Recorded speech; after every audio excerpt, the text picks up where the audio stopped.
Since recording my last World Cup Sorare themed video where I looked through every under-23 player that could potentially be playing at the World Cup, Wales, my country, have qualified for the World Cup. As you can see on the screen now, we will be placed in Group B. This playoff has happened, so Scotland lost to Ukraine and then we luckily beat Ukraine 1-0.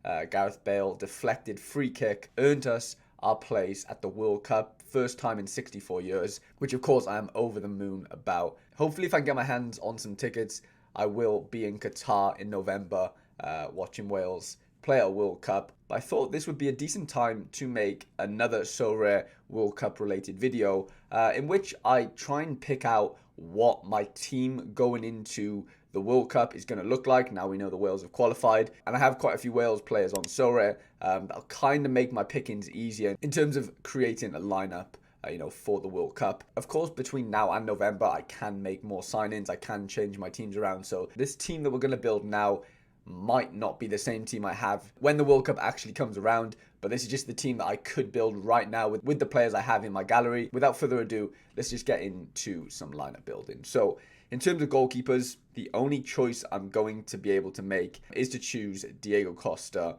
of Porto and Portugal. He just recently played and started in 2 out of 4 Nations League games. I think he kept 1 clean sheet in that time. Rio Patricio was the other goalkeeper. They shared the starting position with Costa over these last 4 international games for Portugal. Whether Costa is chosen as number 1 for Portugal, during the World Cup is yet to be known. But I'm obviously, of course, banking on him doing so because if I don't have a goalkeeper for the World Cup, then there's no point me really making any lineups, especially in under 23s. But if Costa is Portugal's number 1, we could be looking at the only under 23 goalkeeper that is starting for his nation at the World Cup. So that could be very lucrative when the World Cup does come around in November. So like I said, I have no other options than to go with Costa in goals. We're going to toggle this to no game.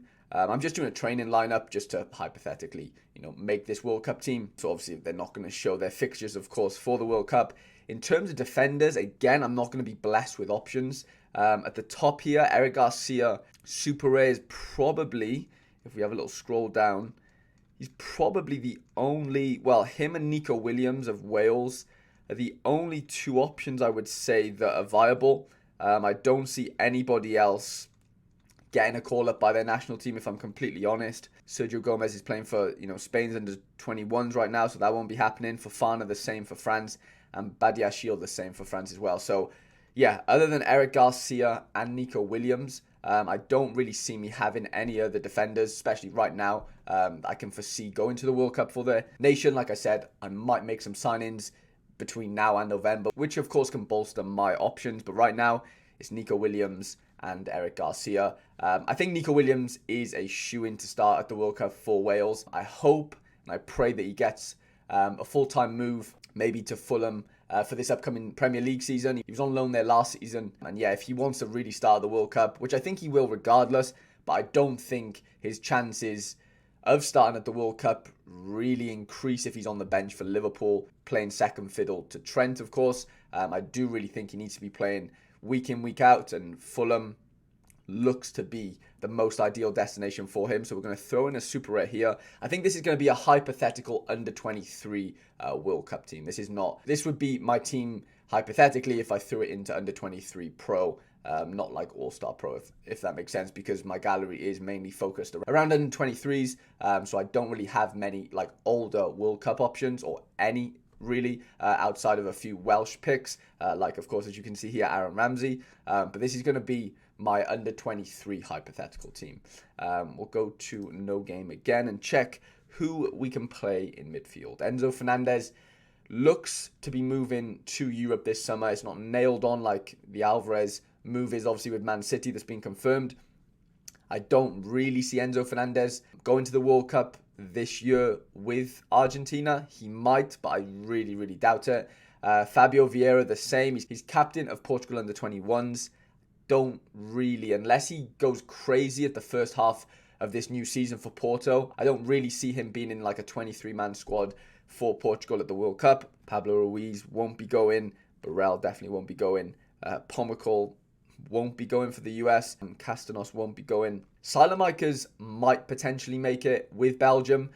He played a few minutes, during this Nations League break. He did most recently win the Serie A with AC Milan, having been there for 2 years, which is great. He started quite a few games. His goals and assist numbers weren't really there in terms of like playing him as an SO5 player. His AA score is decent when he plays, but in terms of getting on that plane for the World Cup, if I had to bet, I think he'll make it. I think he will make the 23-man squad. I doubt he's going to start at the World Cup for Belgium. But yeah, like I said, I think he makes the squad. I just really don't think he starts. Papa Gueye could be an option for me playing for Senegal. He does start a lot of games for them. They are in Group A, as you can see here, with Qatar, Ecuador, and the Netherlands. To be honest, I think they have a decent chance of actually qualifying from that group. Ecuador won't be easy. You'd like to think the Netherlands will top that group. I can't see Qatar really doing much. So for Senegal, it's all to play for. Whether he is a nailed-on starter, it's really hard to say, but he's definitely an option. Got his Super Rare, of course, so that definitely is something to look out for. In terms of Ramsey, he obviously doesn't fit the under-23 bill. He probably will be used in my threshold team maybe for the World Cup. He's a nailed-on star for Wales.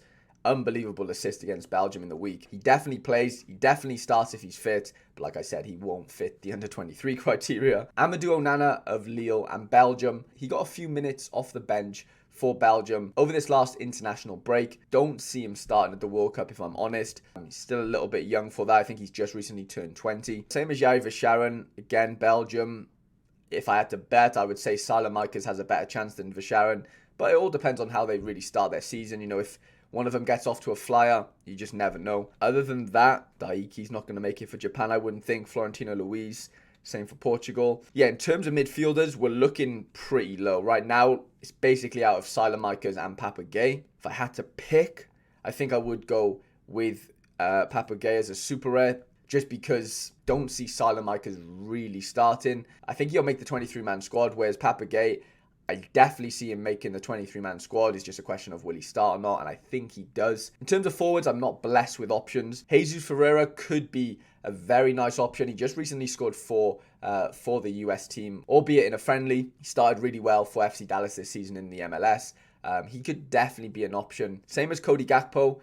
I think he makes the 23-man squad, going off how well he played last season. If he moves to a better team than PSV maybe in this off-season, or if he stays at PSV and sort of starts the season really well before the World Cup, then I think he should make the team. Don't think he starts, so if I'm honest, they're probably going to go with Depay, Steven Bergwijn as the forward option. So Gakpo probably makes a 23-man squad, but I'd be shocked if he starts. Gareth Bale, again, doesn't fit the under-23 criteria. The only other option is Ansu Fati. Injury-riddled season for him last season. He was recently in the Spanish squad for these last Nations League games. Didn't feature any minutes at all. I think Luis Enrique wanted to just integrate him back into the squad and just have him training with the team, have him tick over and be fresh for next season for Barcelona and, of course, Spain. I think he definitely makes the 23-man squad going to the World Cup. He has to really, really kick on in the first half of the season for Barcelona if he wants to start at the World Cup. He's definitely good enough to start for Spain. It's just whether they can trust his body and whether he can trust his body to do it at the highest level after so many niggles and injuries this season.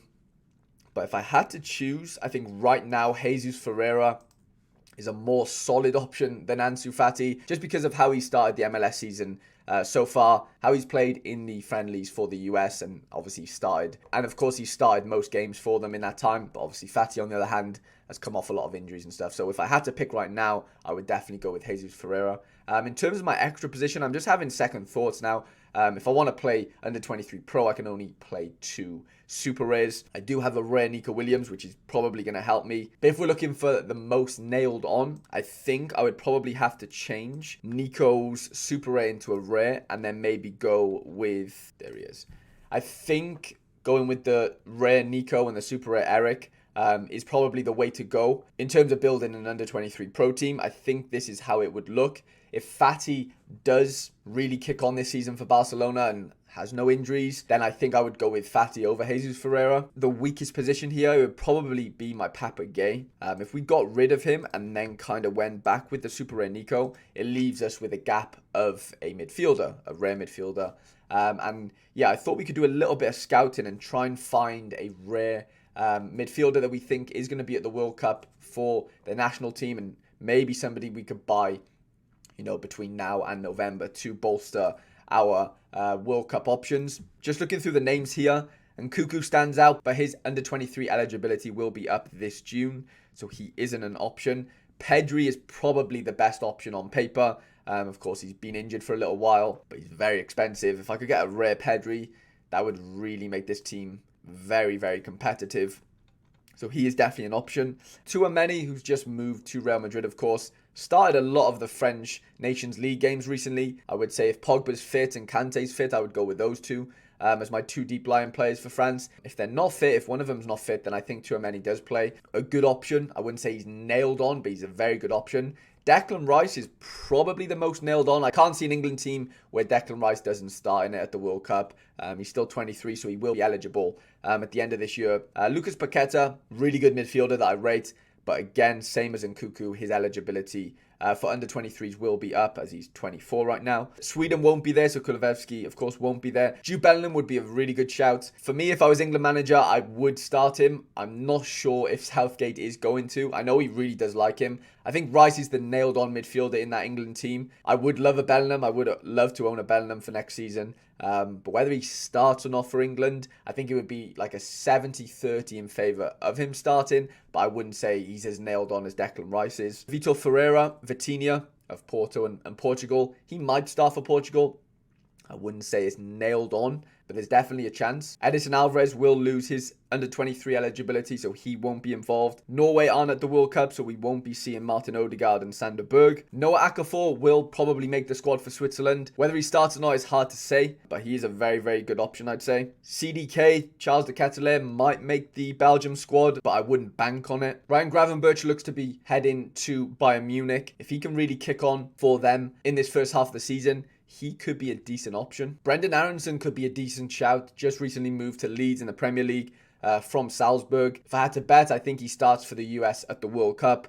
Very creative midfielder, very capable of goals and assists. Going into these next few months, I don't fancy him doing that well in the Premier League in terms of goals and assists. So maybe I'll wait and see how his price reacts to that. But if we're just talking about the World Cup, I think he will do decently well for the US. Federico Valverde of Real Madrid and Uruguay, I rate him very, very much so as a player. I think he definitely starts for Uruguay at the World Cup.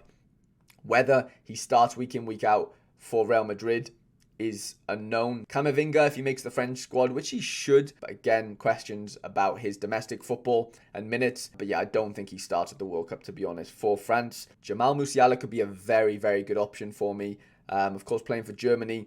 Midfielder card. I do like the look of that. I wonder how his minutes will look for Bayern Munich when this new season starts up. But if I had to guess, I think he is going to make that starting 11 for Germany. He offers something different that the other German midfielders don't offer. He's so direct, he takes on players, and that's something we don't really see, I would say, as much as we used to with your Ronaldinhos, your Messis, your Neymars. They don't tend to really take on that many players anymore. Havertz does have a midfielder card on Sorare, so he is in contention to be an option.